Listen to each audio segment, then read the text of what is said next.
Hãy lắng nghe, vì lòng tốt lan truyền từ những điều nhỏ nhất. Buổi sớm trong làng, sương vẫn còn đọng trên những luống rau xanh mướt. Con trâu già của bác nông dân bước chậm rãi giữa cánh đồng, đôi sừng cong phản chiếu ánh nắng đầu ngày.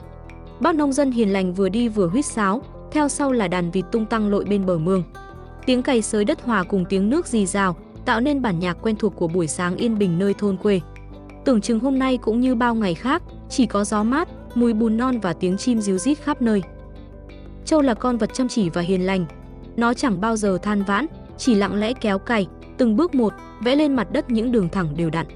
Mỗi đường cày là một vết rãnh, nơi mầm sống được gieo xuống, nuôi lớn mùa màng.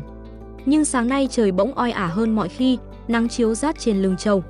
Bác nông dân bận làm ở thửa ruộng khác, để trâu làm việc một mình bên mương. Mồ hôi lấm tấm trên trán bác, còn ở trâu, từng giọt nhỏ từ đôi mắt đục xuống mặt bùn loang loáng. Đàn vịt thấy vậy vẫn hồn nhiên bơi lội, chẳng nhận ra người bạn to lớn của chúng đang dần thấm mệt.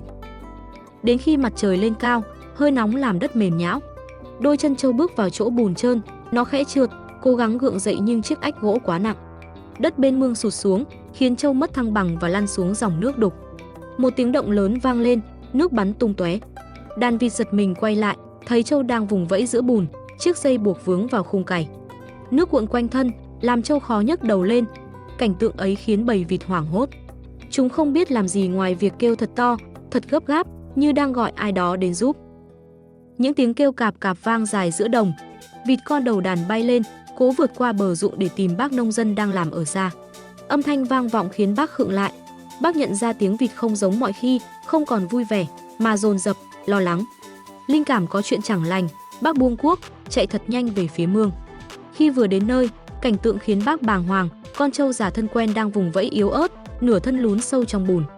Không chần chừ, bác bước xuống mương, bùn ngập tới đầu gối. Bác nắm lấy dây cày, cố gỡ từng nút rối.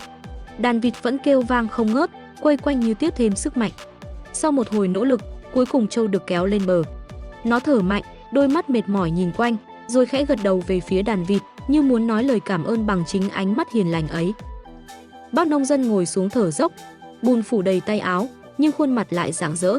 Bác khẽ vuốt lưng trâu, mỉm cười, nếu không có các con vịt kêu gọi, chắc bác chẳng kịp cứu người bạn trung thành này đâu. Đàn vịt đáp lại bằng những tiếng cạp cạp vang dội. Cái âm thanh giản dị ấy giờ trở nên thân thương, ấm áp hơn bao giờ hết. Trên bờ, ánh nắng len qua mây, chiếu lên cả bầy, một khung cảnh thật yên bình. Chiều hôm ấy, bác nông dân mang cỏ non cho trâu, còn rải thêm ít thóc quanh mương cho vịt. Trâu đứng nhìn bầy bạn nhỏ, khẽ giống một tiếng dài. Âm thanh ấy vang xa, trầm ấm như lời tri ân. Từ ngày đó, mỗi buổi sáng ra đồng, trâu không còn lủi thủi một mình.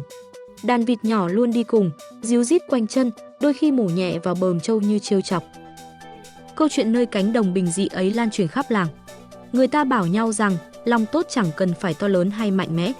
Chỉ cần một chút quan tâm, một tiếng kêu hay một hành động nhỏ cũng có thể cứu lấy một sinh mạng hoặc giữ lại một điều tốt đẹp. Giữa cuộc sống đầy bận rộn này, đôi khi điều quý giá nhất lại đến từ những điều tưởng chừng bé nhỏ nhất.